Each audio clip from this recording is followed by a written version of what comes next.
வணக்கம். வாழ்க வளமுடன். மதுரை மீனாட்சி அம்மன் கோயில்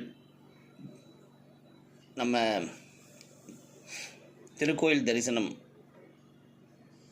தலைப்பில் பல பதிவுகள் செய்யும் போது அதை பதிவு செஞ்சுருக்கிறோம். இப்போ மீண்டும் சில அபூர்வ தகவல்கள் மதுரை கோயிலை பற்றி அதை உங்களுக்கு சொல்கிறேன். 13 ஏக்கர் பரப்பளவில் 4 பெரிய கோபுரங்களையும் 8 சிறிய கோபுரங்களையும் 2 விமானங்களையும் கொண்டது. இந்த கோயிலின் தலவிருட்சம் கடம்ப மரம்.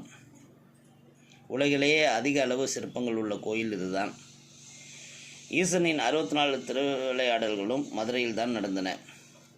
தர்மிக்கும் பொற்கிழி வழங்கல், விட்டுக்கு மண் சுமத்தல் போன்ற திருவிளையாடல் நிகழ்ச்சிகள் கோயில் பட்டர்களே வேடமிட்டு நாடகம் போல் நடத்தி விழா கொண்டாடும் வழக்கம் இந்த கோயில் உண்டு.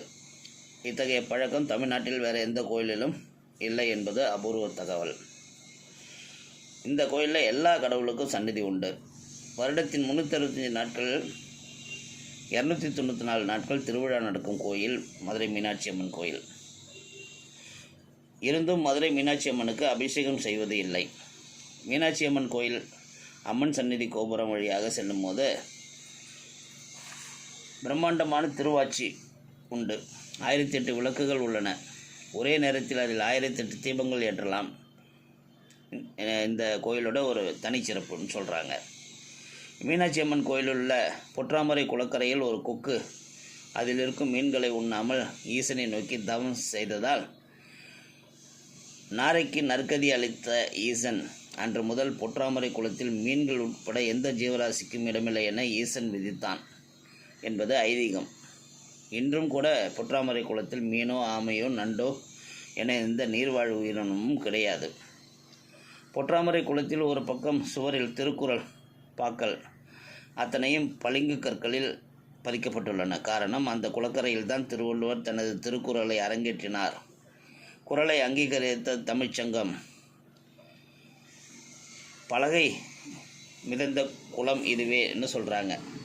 மீனாட்சி அம்மன் கோயிலில் சுந்தரேஸ்வரர் என்ற பெயரில் இருக்கும் லிங்க வடிவில் உள்ள ஈசன் எழுந்து அருள்பாலிக்கும் கருவறை விமானம் இந்திரனால் வழங்கப்பட்டது என்கிறார்கள். 8 கல் யானைகளையும் 32 சிங்கங்களையும் 64 சிவகணங்களும் தாங்கும் இந்த கருவறை அமைப்பு எந்த கோயில் கருவறைக்கும் இல்லாதது தனிச்சிறப்பு. நடராஜனின் கூந்தலில் கால் மாற்றி ஆடிய வெள்ளி அம்பலம்.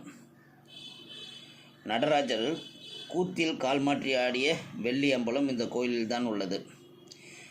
மதுரையை ஆண்ட மாமன்னர் திருமலை நாயக்கர் பழுத்த வைணவர் எனினும் அங்கேற்கண்ணி அன்னை மீனாட்சியிடம் ஆழமான பக்தி கொண்டவர். மாரியம்மன் தெப்ப குளத்தை உருவாக்கி தெப்ப திருவிழாவை கண்டு மகிழ விரும்பினார்.